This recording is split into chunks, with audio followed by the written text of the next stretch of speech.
రత్నవేల్ గారి గురించి మాట్లాడడానికి సుకుమార్ గారు వచ్చేస్తున్నారు. సుకుమార్ గారు మీరు రావాలి సార్. రత్నవేల్ గారి గురించి మాట్లాడాలంటే బెస్ట్ ఫ్రెండే మాట్లాడాలి సార్. ఇలా ప్రతిసారి స్టేజ్ మీదకి రావడం దిల్ రాజు గారి దగ్గర నేర్చుకున్నాను నేను. ఎందుకంటే ఆయన సినిమాలకు ఆయన యాంకరింగ్ చేస్తుంటారు. So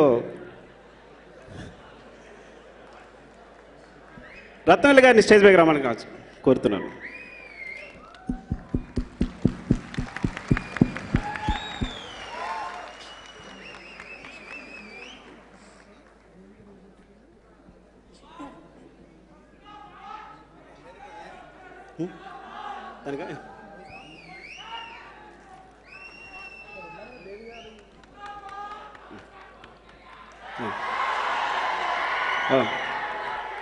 one second. నేను అంటే మీరు అసలు ఏవి చూశారు? వన్ సెకండ్ ఏవి చూశారు? సో ఎంత గొప్ప టెక్నీషియన్ మీకు అర్థమై ఉంటుంది. ఎంత గొప్ప visuals. Is one of the best 1, 2, 3 technicians of India, no doubt. నేను ఎక్కడ అసిస్టెంట్ డైరెక్టర్గా చేయలేకపోయాను. డైరెక్ట్గా సినిమా వచ్చని బిల్డప్ ఇచ్చి చేసాను. దానికి రాజు గారు కూడా దిల్ ప్లాటినం డిస్క్ ఫంక్షన్ జరుగుతున్నప్పుడు అందరు అసిస్టెంట్ డైరెక్టర్లు కూడా షీల్డ్ ఇప్పిస్తూ నన్ను కూడా పైకి పంపించేశారు అసిస్టెంట్ డైరెక్టర్గా. పైకి వెళ్ళిన తర్వాత వినయ్ అడిగారు నన్ను, నువ్వు ఎప్పుడు చేసావు అని.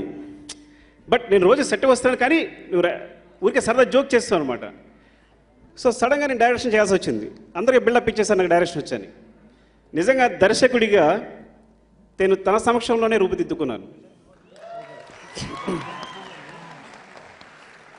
ఈరోజు నా ఫ్రెండ్ అని, బ్రదర్ అని పిలవడానికి చాలా గర్వపడుతున్నామాట. అంటే అలా పిలిచినప్పుడు నాకు చాలా ఆనందంగా ఉంటుంది.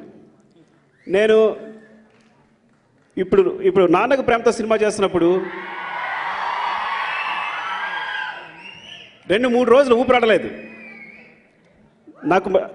అంటే ముందు ఒక 2-3 డేస్ తను లేకుండా ఎలా చేయాలో నాకు అర్థం కాల, కన్ఫ్యూజ్ అయిపోయాను. So he is the best technician. అలాంటి తను ఈ సినిమా చేయాలనుకోవడం నిజంగా మా అదృష్టం. తన కథ నచ్చి సుకు నేను చేస్తానని ఒక ఫ్రెండ్గా ముందుకు రావడం చాలా అదృష్టం. Thanks brother, thank you very much.